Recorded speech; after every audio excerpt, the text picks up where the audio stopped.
सर्वं निक्वडे भक्तिमानरग सर्वसिद्धिमवाप्नोति राज्यं प्राप्नोति सर्वदा एककालं पडे नित्यं महाभावविनाशनं त्रिकालं पडे नित्यं धनधान्यसमन्विता त्रिकालं पडे नित्यं महाशत्रुविनाशनं महालक्ष्मी भवे नित्यं प्रसन्ना मदा शिवा महालक्ष्मी नमोस्तुते महालक्ष्मी नमोस्तुते महालक्ष्मी नमोस्तुते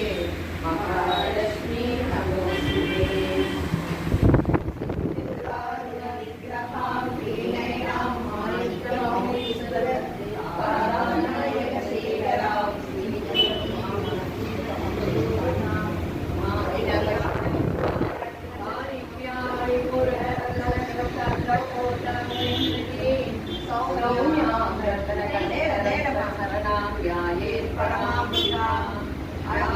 पद्मासनकां यस्य वदना पद्मभद्राय दासी हे मामा